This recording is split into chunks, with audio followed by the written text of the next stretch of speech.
Hi, and welcome back to Leia's Library. Find yourself a cozy corner, get yourself something nice and soothing to drink, and let's get started. Today we will be going over my favorite books of all time. At least for the moment. They are subject to change, as am I. I also broke out my favorite tea to go along with it. It's Earl Cream from the tea store in Ottawa in the Byward Market. It's very good. I don't know if this is my favorite mug, but I really like it, and it matched my witchy aesthetic today, so...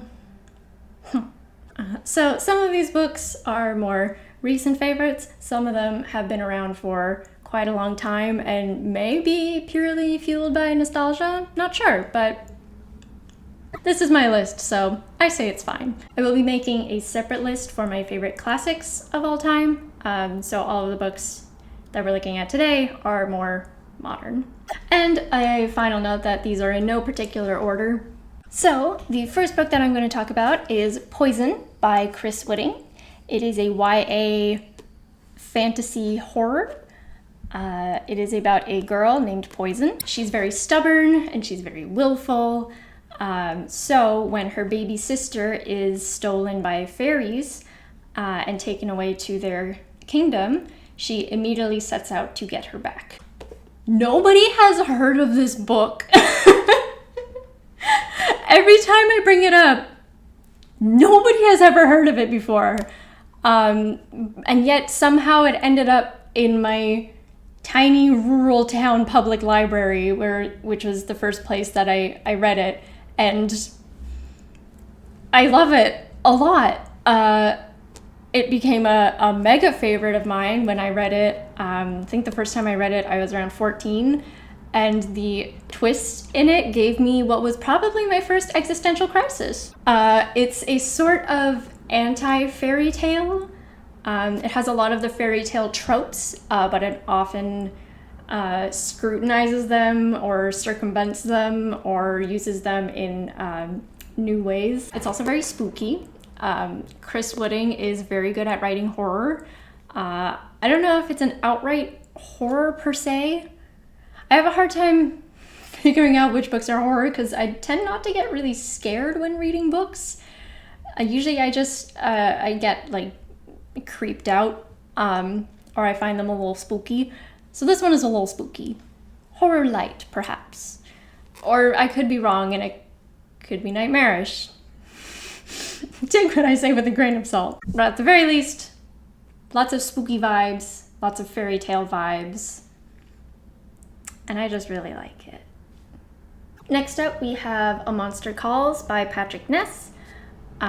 So this book was written by Patrick Ness, but it was based off of an idea by Siobhan Dowd, or Dowd, I'm not entirely sure how you pronounce her last name, probably Dowd, Siobhan Dowd. It is a middle grade magical realism. So it is about Connor, who has the same nightmare every single night, but tonight is different. Tonight, when Connor wakes up in the middle of the night, there is a monster waiting at his window, and it wants something from him.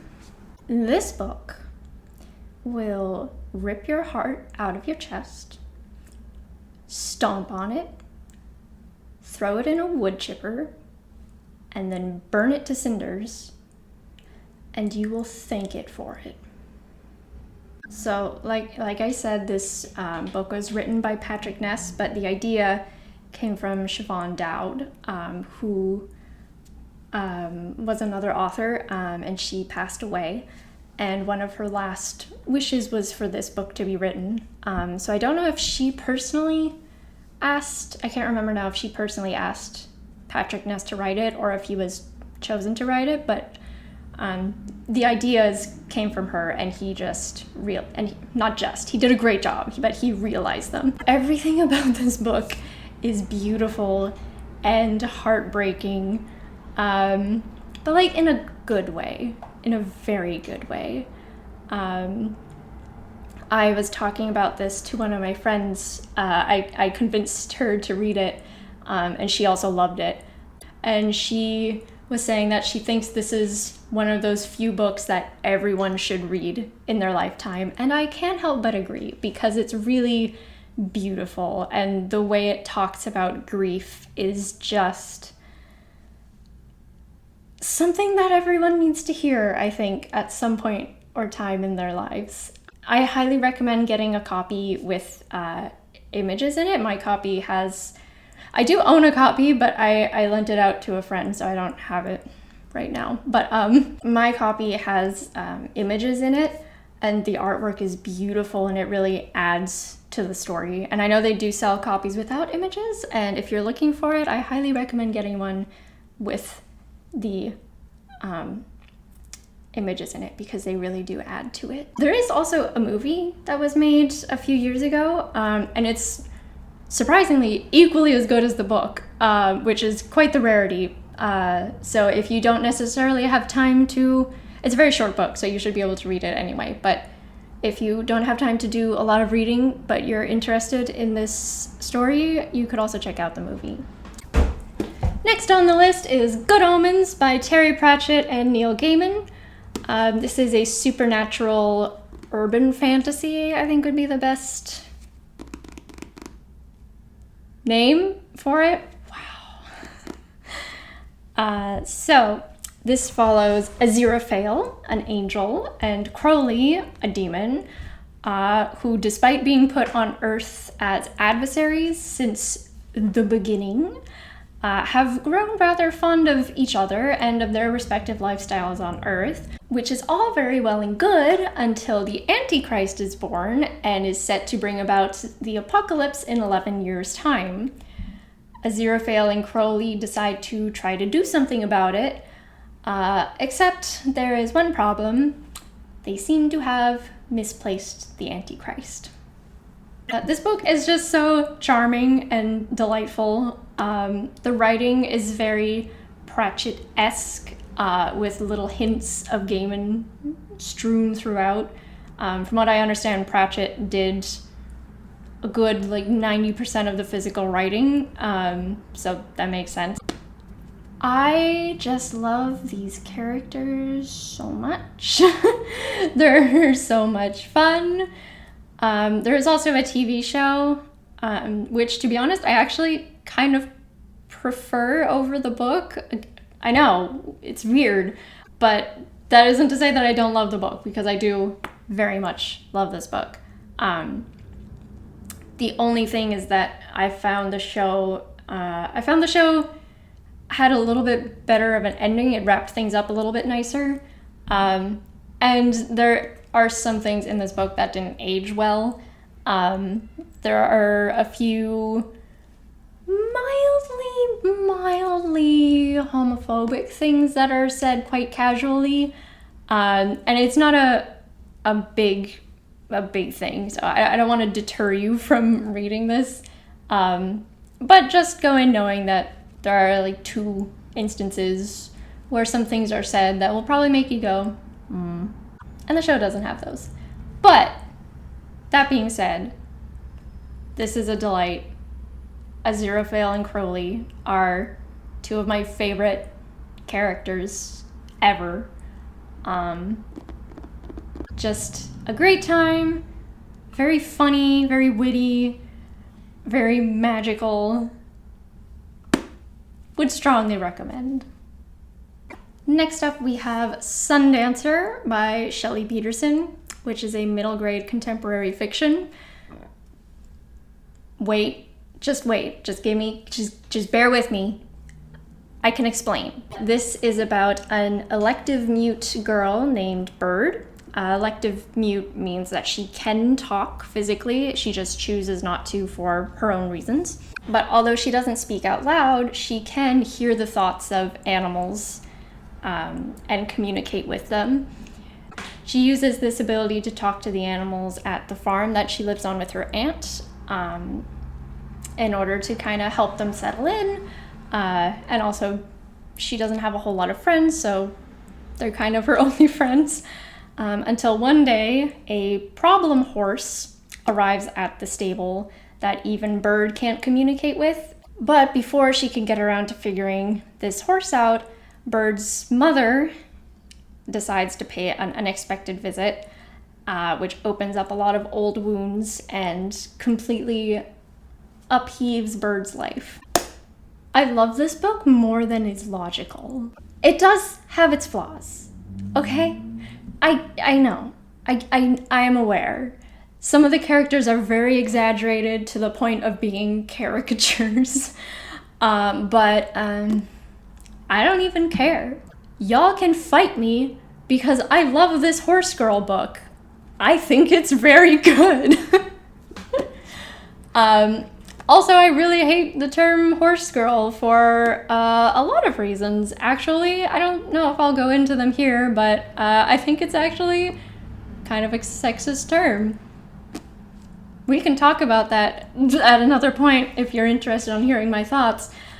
But underneath the horse girl aesthetic of this book, there's just a really moving story about family trauma and the harm we can unknowingly do to others and healing from that trauma. It is one of the few books that never, ever fails to almost make me cry every time I read it, which is saying something because I don't often cry at books. So yeah, basically, I really like this book. A lot. It has a lot to say about family and what family means. Also, there are ponies. I like both of those things. Next up on the list, we have They Both Die at the End by Adam Silvera. This is a YA contemporary fiction / science fiction. So in this world, there is a system in place called Deathcast, and it essentially knows when you're going to die, so it calls you 24 hours in advance so that you can live your last day however you want to. So basically you can live it to your fullest knowing that it will be your last. This story follows two boys who receive a call from Deathcast on the same day, informing them that today will be their last day. One of them is Mateo Torres, a very nervous and anxious boy whose father is currently in a coma in the hospital. The other one is Rufus Emeterio, an orphan living in foster care, I believe, who lives his life quite spontaneously. For their own separate reasons, they're both looking to make a friend on their last day. So they end up finding each other on this app specifically meant for that called Last Friend. And they meet up for one last adventure together. This book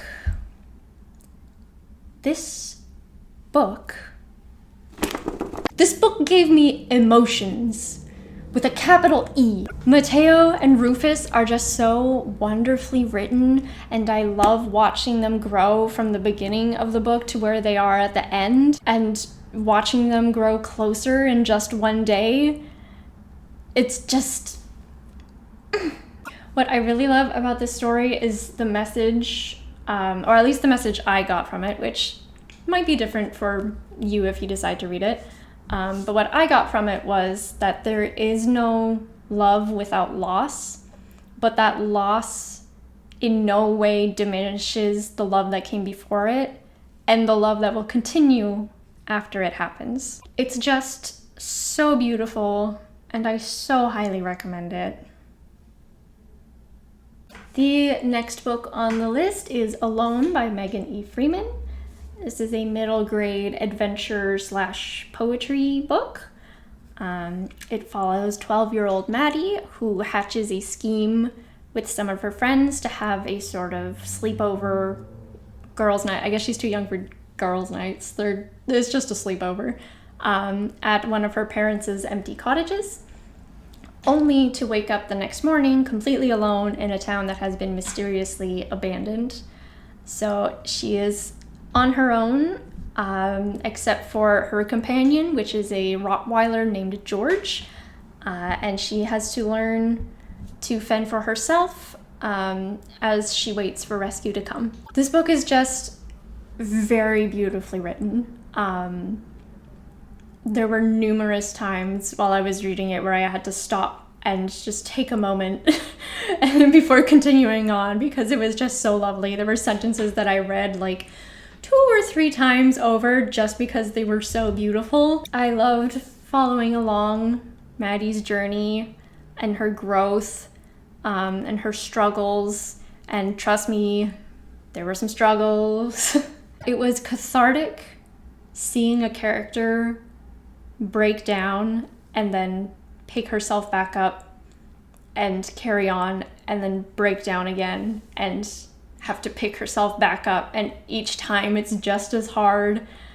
And each time she still manages to do it.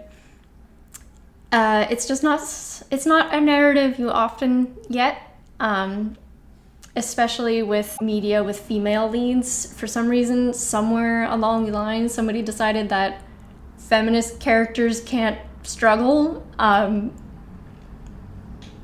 that's just untrue. I don't want to talk too much about it because I talked about it in a recent video. This is one of my new favorite books because I read it at the beginning of this year. But I will just say, please do yourself a favor and pick it up. Next up, we have Coraline by Neil Gaiman. This is another middle grade /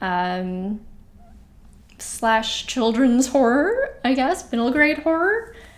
It is about a young girl named Coraline whose family has just moved into a new house, and Coraline is feeling pretty alone, pretty lonely because her parents work a lot, and her neighbors are very strange, and she doesn't really have anyone to talk to. That is, until she finds a small door in her house that leads to another house exactly like her own, but is filled with all sorts of wonderful things. But there's something else in the other house. There's her other father and her other mother, and they want Coraline to stay with them forever. This book is super creepy, but also strangely charming. All the characters are very whimsical until they're not. It's just creepy and spooky enough to give small frights without it being genuinely scary. And there is also a movie out, which is equally fun, but they changed a few things. Nothing to really get upset over, and I like both equally, although I do find the book to be more frightening. It's the little chanting rats. They really, I don't know what it is about them, but they really get me. And it's super short. You can read it in one sitting. Oh yeah, mine also has images in it. I forgot about that. But yeah, well, I guess I'd recommend all of these. That's why they're my favorites. But yeah, you should read it. And the last one on the list is A Dog's Life by Anne M. Martin. It is another middle grade / YA fiction. I like a lot of middle grade. Am I a child? It's fine. I just like to escape adult life, so this is fine. This is about a feral dog named Squirrel. She and her brother Bone are born in a shed one summer, and we follow Squirrel and Bone as they learn to take care of themselves and fend for themselves after their mother mysteriously disappears one day. This is equal parts heartwarming and heart-wrenching. We love to see it. It's very similar to Black Beauty, but with dogs instead of horses. Squirrel isn't a talking dog. She doesn't speak. She's she's a realistic dog. We're just hearing her thoughts. So yeah, we're just following her and her life as she, goes about her little doggy life and meets lots of different people. Some of them very cruel, some of them very kind. I haven't read this in a little while, so maybe my thoughts have changed on it. But it was very beloved for a very long time, so I thought it deserved a spot here. And also, I just think it's very well written. And it's just a very nice story. It's not always a happy story, but it's still very nice. And I still have it on my comfort reads list when I just need to read about dogs, Dogs are cool. It's also very short, so low commitment. And those are some of my favorite books. As always, let me know what you thought about them down in the comments. Do you like them? Do you not like them? Do you think I have terrible taste? That's okay. I probably do. But it's okay if you don't like them. You don't have to. Just because I like them doesn't mean you have to. If you'd like to find me elsewhere, you can find me on Instagram at Leia Like the Princess. You can also find my little small business where I make embroidered things and skirts and dresses and watercolor paintings / prints at Moonlit Cat Creations on Instagram, or at my website at moonlightcatcreations.com. If you like what I do, you can also tip me on coffee, but no pressure. Stay cozy. Okay, I can't lie to you guys. I actually didn't drink tea in this video today. It's in there. I fully intended to, but it is so hot where I live today. I just couldn't do it. I can feel the steam on my face, and it's just, I feel like I'm melting, you know?